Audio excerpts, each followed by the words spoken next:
Things got a little dicey late in what looked like it was going to be a blowout win for the Knicks, but they won 121 to 115 over the Raptors thanks to a huge first half from Karl-Anthony Towns and some big time clutch play from Jalen Brunson late in Toronto. I'm getting into it next on Locked On Knicks.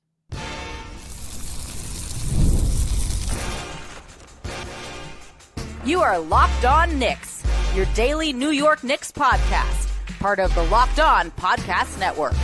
Your team every day.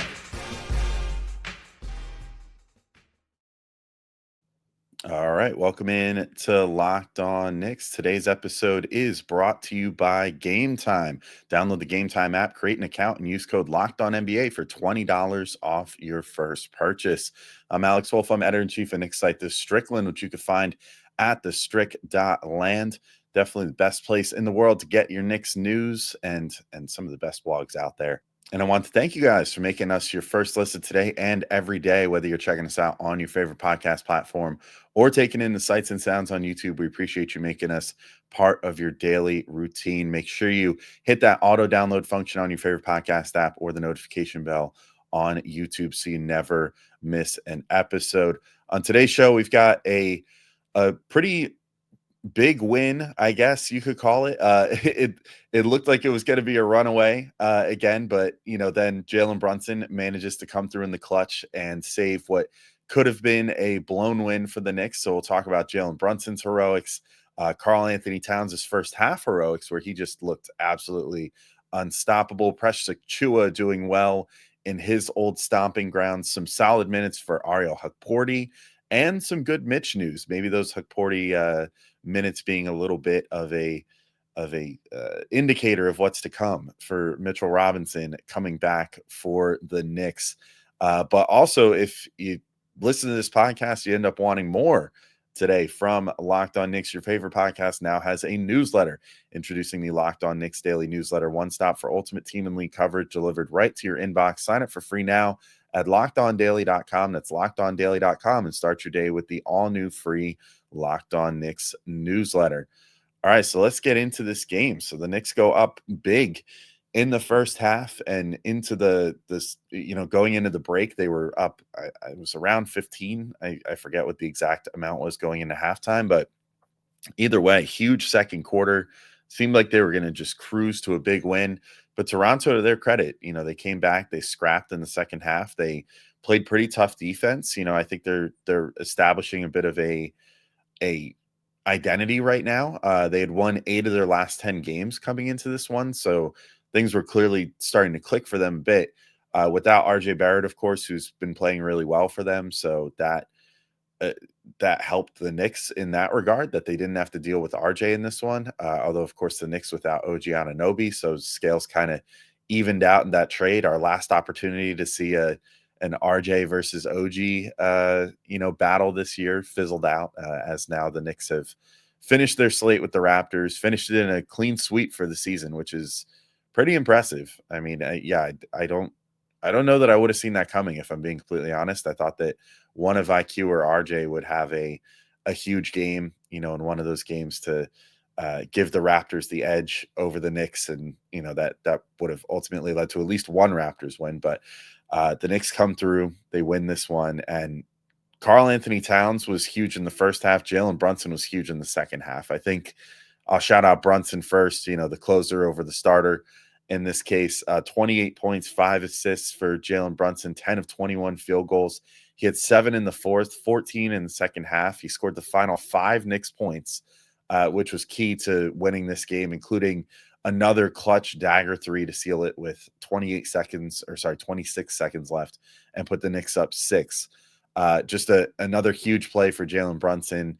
Another night where they needed him to, come through, and he was just Captain Clutch. He made it happen. He, went in and just broke down his defender, got to the mid-range first and hit a mid-range shot. Jamal Shed, I think, on him late, who had a really good game overall, but definitely a really good second half. He's definitely very bothersome. I can remember Albert Gim of No Ceilings talking to me about Jamal Shed, I think, and being very high on Shed going into this past year's draft. And I kind of see why. I mean, he's definitely undersized, but he gets after it, on both ends of the floor. I think he's probably going to have a pretty solid NBA career if I had to guess. But really was bothering Brunson to a degree. I mean, then Brunson was ultimately able to just turn things on and put things away late in the game. Created those last two looks. Just, I don't want to say fully out of thin air, but really just did his Jalen Brunson thing. Created the looks that his team needed, made the shots that they needed to win the game, and you love seeing that. He also made getting shots in the shots on the perimeter were not coming super easy thanks to that full court defense. So, Brunson just kind of kept having to throw himself into the paint. I thought that he did well with that. He did good at adjusting to what was being put on the table for him. I think early it looked like he was trying to get to his spots on the perimeter, and you could see like the Raptors definitely said, let's get around these screens. Let's get skinny. Let's stick with this guy on the perimeter, make sure that he's not going to be able to, torch us from three in this game. And, right from the point of picking him up full court, which means, you're never going to run in that situation where you catch a guy not quite set at the 3-point line on the other side where you could just pull up for a three. So those weren't really there. And then them getting around the screens and sticking with him made it hard to get those in that case. So Brunson just kind of had to put his head down. He got inside, pushed with his shoulder a little bit, to create a little bit of space, was getting his mid-range shot, was getting all the way to the hoop. Managed to generate some free throw opportunities for himself. So just a good game in everywhere but the 3-point shooting for Jalen Brunson. I think he still managed to get up like 6 or 7 attempts from three. But none of them looked particularly clean. It's just a function of the defense that was being thrown at him. So big props to him for just kind of muscling up and, getting inside over and over and over again. I also thought he did a good job of getting downhill for kickouts in this game. So nice job there too of, when the opportunity presented itself, and even cutting, like in transition and stuff. There was once or twice where he kind of turned the jets on, got ahead of the pack, and cut right to the hoop and got a bucket that way. There was one in the second half, I think, in that regard, where Josh Hart hit him in transition. That was pretty nice, where Brunson just flashed the speed a little bit there. But for the most part, just getting inside, kicking out to the shooters, that helped lead to those 5 assists. And I thought he did well in that regard too. But Karl-Anthony Towns deserves his flowers too. 27 points, 20 rebounds, 2 assists, 1 block, 10 and 19 field goals, and 2 of 3 from three. That is good to see. Just in the first half alone, this guy set the tone. I mean, he was the reason that the Knicks, well, not the only reason, but one of the main reasons that the Knicks were up so big at the half. 20 points, 15 boards, 8 of 15 field goals in the first half. Just total force. Ironically, when Jakob Poeltl was out there, and things should have in theory been harder, Poeltl missed the whole second half with a hip pointer. That made it so that the Raptors had to play Kelly Olynyk and Jonathan Mobo more as like their sort of big man rotation. And I actually think that kind of hurt Cat in a way, because then it was just like the faster, more, crafty defenders out there instead of the more traditional, like big guy that Cat just matched up super well with in the first half. Like he was getting every rebound over Poeltl. It was like, I mean, I know Pirtle's a great rebounder and great at altering shots around the rim, but he was just doing none of that to Cat. Just completely set the vibe that he was going to get every single rebound. And, he wasn't really making everything early from a shot making perspective for Cat, but he kept his eyes on every miss. I thought he was trying to track down every offensive rebound, getting after his own misses. It was sort of like Carmelo Anthony reminiscent in a way a little bit, where sometimes the Melo would have it where the first shot wouldn't go up and then he would go up for that quick second rebound and a quick second opportunity.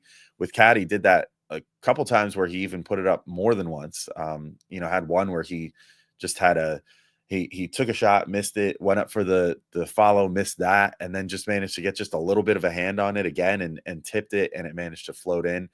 So that was a fun little play. But had a number of times where he missed it in close thanks to the pressure from like Poeltl, but just boxed him out heavily and managed to get the offensive rebound and put it right back up. So I thought that was good. I think sometimes we see where Cat already he'll miss the inside shot, and then sometimes is already thinking about like how he's going to exclaim to the ref, that he probably should have had a foul call, against the guy who was guarding him, and then, maybe misses an offensive rebound that way. There was none of that in this one. He was just locked in on that ball. Basically seemed like he came into this game with just the thought of, I'm going to get every possible available rebound, and was ended up with another 20-20 game as a result. So I think that he definitely succeeded. He was also a little less reluctant to take threes, which was good. I don't know if he was really like seeking them. I don't know if he was, looking specifically to shoot threes in this game. It definitely seemed like he was more concerned with getting inside and banging inside, which is great. I think that actually that was what the Knicks really needed, especially early in this game, was that strong rebounding presence and inside presence. But he made 2 out of his 3 threes that he took. So you love to see that. You love to see him maybe getting a little bit of flow and confidence back with that 3-point shot. He's got another pretty nice little layoff between Tuesday and Saturday, and the Knicks have had 2 of these recently, which is really nice. Nice little scheduling quirk that they've had, where they've had just these 2 huge breaks in between games recently. So he'll have a little more time to kind of rehab over these next 4 days and get ready for the big game against Boston on Saturday. Hopefully everything's good by then. But certainly good progress in this one. But yeah, he did most of his damage in the first half, but the Knicks needed every bit of it, especially because late things, were getting a little hairy. So having that huge performance from Cat in the first half was key. Precious Achiuwa also had a phenomenal game against his former team. Ariel Hukporti gave some good minutes off the bench. Josh Hart had a really solid second half as well to go with Jalen Brunson. So I got a lot more to talk about in just a moment.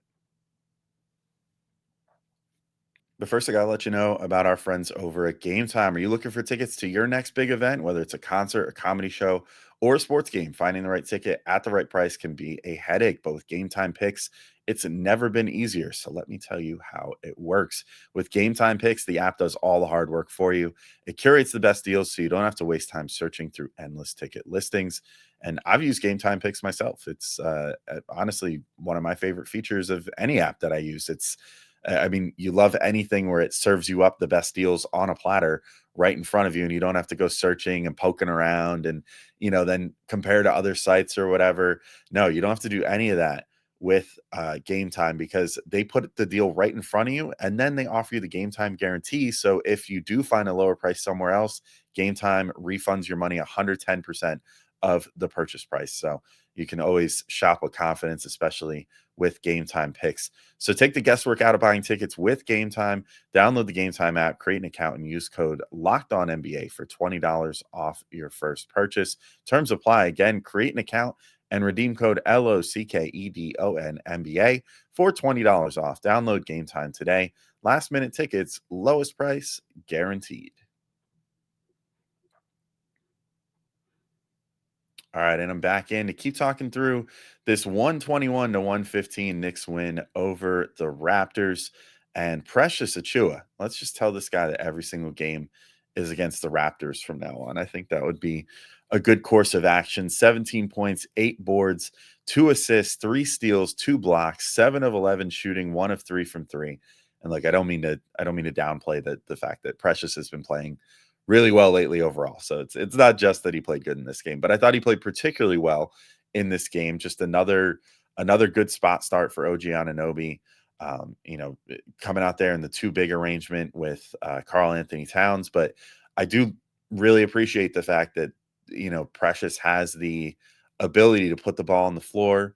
He has the ability to, cut well. He's not your average big out there that's just kind of, more heavy footed, and, it's not like another, he doesn't play like a Mitchell Robinson, for example, where he's going to be more paint bound. You can at least have him on the perimeter.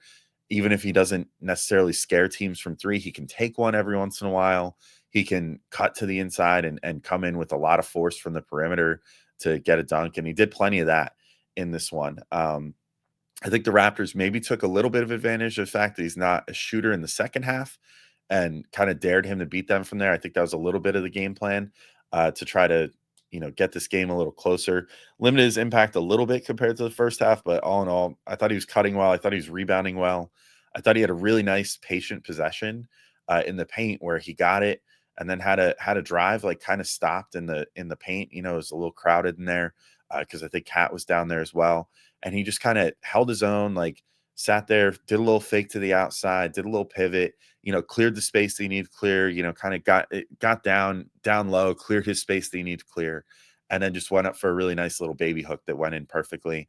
I thought that was a really nice possession for him because I think in the past, you know, maybe even, you know, earlier this year, sometimes you'll see him where if he would be in a situation like that, he probably would have rushed to get that shot up. He probably would have, you know, tried to, you know, just make something happen when it probably shouldn't have, when it was still the crowded paint there.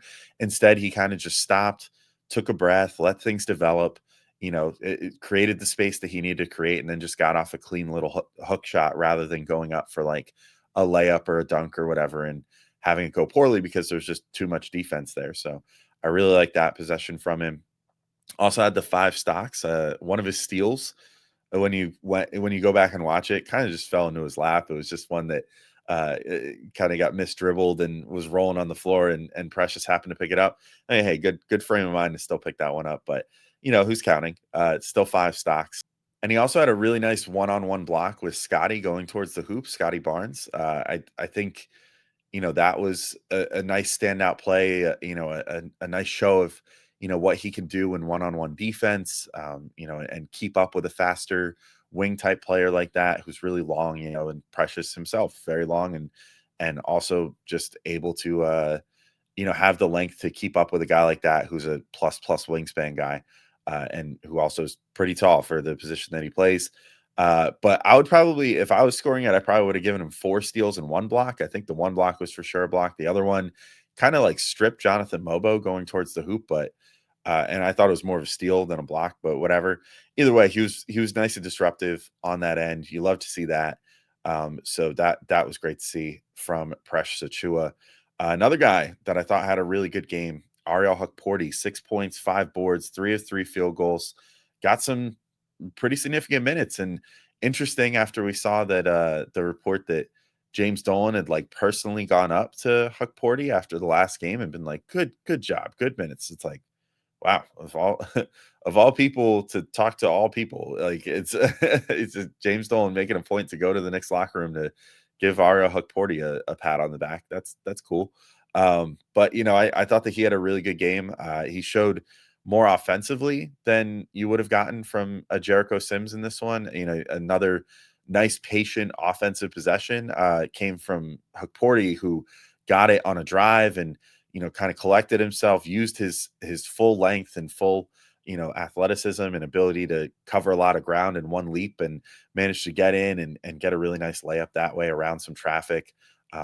Love to see that. Love to see it, you know, a backup center that can, you know, kind of do a little bit offensively. I don't want to, you know, harp on Jericho Sims or whatever, but like obviously Sims is more than a little limited on offense, and it's nice seeing someone that can go in there and still offer you the good rebounding and the tough play there. Had a 1 or 2 defensive lapses, especially when he first checked in. You know, where there was like at one point he kind of went over to double on Precious's man, which left someone wide open on baseline that was kicked to for an easy dunk. But you know, I think that he learned as the game went on and started to get things together. And you know, you like to see that for Hukporti. I was massively impressed with his defense on Scotty Barnes in the second quarter.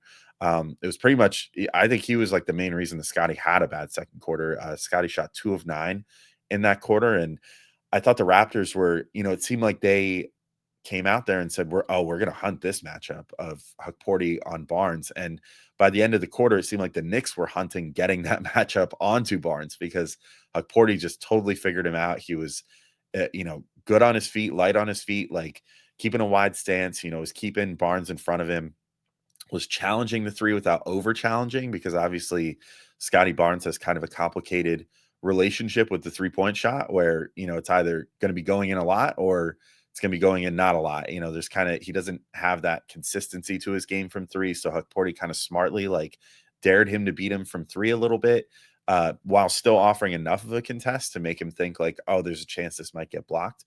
But then the interior defense was just, I mean, absolute Fort Knox stuff, you know, just managed to uh, keep himself completely between Scotty and the hoop, and play good like lateral defense to keep him from getting around, but then just really good contests when Scotty would try to like kind of stop on a dime, pull up, use that that long wingspan and that length to get a nice mid range shot, and Hukporti would just be like, nah, like hand up, right in his face, and completely disruptive. I thought that he had just a phenomenal showing on Scotty Barnes in that quarter. And that was, I mean, the Raptors, he took 9 shots. Scotty took 9 shots in that quarter. They were clearly trying to get him going as a means of getting the team going to potentially make a comeback. And Hukporti just like snuffed that out. And that was why the Knicks were able to take like a bigger lead in the end of the first half there. So I thought that was great minutes for him. And then Josh Hart, 15 points, 7 boards, 6 assists. And even more impressive when you consider that 15 points, 5 rebounds, 5 assists of that came in the second half. So clearly a big turnaround for Josh Hart at halftime. I didn't even really think it was like he was struggling mightily or something in the first half. It just seemed like he wasn't leaned on as heavily in the game plan. But then, once the Knicks needed him in the second, it was kind of just right back to the bag of tricks. Like, he was getting downhill. I think by my count, he had 10 of his 15 points in transition. Like he was almost exclusively scoring that way, where I think it was something that he brought up at halftime probably was like, hey, not for nothing, like these guys are not really defending me in transition. I think if you guys get me the ball, I could start running it and getting ahead of these guys. And he did exactly that. It seemed very intentional that the Knicks were getting him the ball in transition, and just Hart was just cooking them, just turning on the jets, getting all the way to the hoop and finishing inside. I thought it was definitely intentional. And, like I said, his first 8 points of the second half, and by my count, 10 of his 15 came in transition. So definitely something that he was looking for coming out of the halftime break. Mikal Bridges also had 17 points. I don't want to completely bury him. I thought that he had a pretty solid game. Didn't shoot the best from 3, but had a good defensive game overall. Managed to hit from the mid range, with the amount that you would expect him to. I didn't think that he stood out quite as much as everybody else, and I would love to talk about him more. But I think next segment I have to give an important update on Mitchell Robinson, who seems closer to coming back than maybe we realize. So hopefully, some really good news coming up for Mitch in the short term, but some moderately good news coming up next on Locked On Knicks. But first, I got to let you know that this show is sponsored by BetterHelp. What are some of your relationship green flags? We often hear about the red flags we should avoid, but what if we focus more on identifying the positive signs in our relationships, those green flags? If you're not sure what they look like, therapy can help you identify them, actively practice them, and even embody that green flag energy yourself. Whether you're dating, married, building a friendship, or just working on yourself, therapy can help you form relationships that love you back. And therapy can help you develop healthy boundaries and improve your communication skills. It empowers you to set clear expectations and express your needs in relationships. And therapy provides tools for messaging conflict in ways that strengthen your connections rather than break them down. BetterHelp makes it easy by offering online therapy with over 30,000 licensed therapists to choose from. And if you need to switch therapists, you could do it at no extra cost. So discover your relationship with green flags with BetterHelp. Visit betterhelp.com/lockedonnba today to get 10% off your first month. That's BetterHelp, HELP.com/lockedonnba. All right. So we've talked about the win, 121-115 over the Raptors. Maybe got a little too close for comfort, but ultimately, Knicks win. That's all that matters. Big news that came out before the game: Mitchell Robinson might be finally close to returning. This comes transcribed via Stephen Bondi of the Daily News, who said OG Anunoby didn't travel with the Knicks to Toronto, but Mitchell Robinson did, and Tom Thibodeau said he's, quote, hopeful that he practices this week. Then a quote here: we'll see again. There are a number of steps he has to clear, but it's good to have him cleared for contact, and then you have to see how he responds to contact the day after the contact. But he's doing great. He's chomping at the bit. So love to hear that. You love to hear that about Mitch. They have 3 games before the All-Star break still. So they're going to play Boston on Saturday, then Tuesday at the Pacers, and then Wednesday versus the Hawks on a back-to-back right before they hit the All-Star break. So maybe Mitch targets that back to back. I mean, that would be a week after this quote, because quote delivered on a Tuesday. So, if he gets one more week, he gets a few practices under his belt, he starts to feel good. Maybe that opens him up to getting a few minutes against the Pacers. I think that's certainly a team where he could be useful, because I think that's a game where the Knicks should hopefully try to outmuscle them a bit, as far as the Pacers are concerned, outmuscle them, get in the paint. Cat will do well with that. I think we can establish that. But having a Mitch out there, to back him up and have that big presence out there, no matter what, against Indy, who doesn't really have that like double big presence, maybe could be useful. Or just against the Hawks, who have a Clint Capella off the bench and an Okongwu starting. Although I think Okongwu might be hurt right now. Either way, whatever the situation is next week, Capella is a guy that did kind of torment the Knicks a little bit the last time they played, and I think that Mitch is a great matchup for against him. So maybe that's the game that they target. Just get him one game of reps under his belt before the All-Star break. I think no matter what, if they can get him in one of those two games, probably a good thing. Just get your first look at him, give him some things to work on going into the All-Star break. Get lots and lots of practice in over that break, and then have him come back strong after that. I will say for Mitch, like, one thing about him, he does tend to kind of just pick up where he left off for the most part. Like last year when he came back, I guess right before the playoffs, there was a little bit of an adjustment period, but even dating back to like when he came back and he was too bulky a few years ago, even that game, like he was laboring, but he did it, like, I mean, he gets out there, he gives you quality minutes no matter what. So hopefully we see him, get back and just kind of look like his old self right away. I think that I think what we're hearing about his conditioning and stuff is good. I think hearing that, he looks lean, he looks like he's bouncy, he looks, muscular as well. Like, I think that's great. There's been concerns about Mitch in the past about how he comes back, from injuries and what work needs to be done and whatever, to kind of repair whatever his trainer had done or whatever to him. But seems like this time around things are looking good for the Knicks. He says he's feeling good. He's had all of his, Snapchat stories and whatever saying that he's feeling good and everything. And Tibbs, I think, definitely is starting to get ready for his return. I don't think it's a coincidence that we're seeing Hukporti minutes potentially within a week of when we're going to be seeing Mitch coming off the bench, and the fact that we're seeing like Hukporti and Cat lineups, the fact that we're seeing Hukporti and Precious lineups.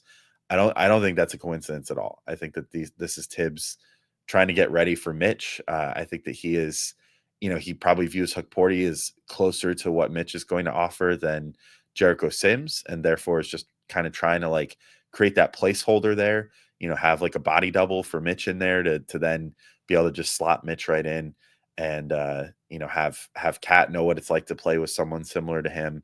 Although Cat also, obviously has all the experience with Rudy Gobert. But yeah, I'm pretty encouraged by it. I think that Hukporti put in some good minutes, and if you can get something like that out of Mitch, but with the supernatural defensive presence that he offers with the steals, the blocks, like, I mean, last year, Gavin and I were talking about it recently, but like, his presence of mind stealing the ball last year was like on a new level for him even. And the blocks were down and the block percentage was down, but the fouls were way down. Like, if he comes back with that same mindset, he's not just trying to kill everybody and get after every block shot. I think that he could potentially have a really good close to the year here and be a huge difference maker for the Knicks, because having that like pure defensive presence on defense at the center position is something that, like, all apologies to Cat and even to Precious, like, it's not something that they've had anywhere close to the level that Mitch can offer it this year. Plus to say nothing of the rebounding, the defensive rebounding, just the box outs that he sets that helps everybody else out, the offensive rebounding and the putbacks there, which are so huge. And, he even had shown growth as like a passer as far as like passing out of offensive rebounds and getting it out to the perimeter to get it out for like a swing sequence to find a shooter. I mean, he's got so much utility. I think the Knicks are going to really enjoy having him back. And hopefully it's sooner than later. Hopefully it's Tuesday. Maybe even, I don't know, maybe there's some surprise world where he surprises us and comes back on Saturday against Boston. I kind of doubt it. I feel like it's probably a week away because, well, although I don't know. I mean, Tibbs said he wants to see him in practice, wants to see him take contact, and then the day and days after contact. So maybe they run a full practice on Wednesday and then see how he looks on Thursday, or run a full practice Thursday, see how he feels on Friday, and then get him back out there Saturday. So I don't know, but I'm sure we'll get some updates soon. It's just good to hear that there are updates on the way as far as Mitch is concerned, that he'll be back on the floor soon. But that's the next time. This time, the Knicks win.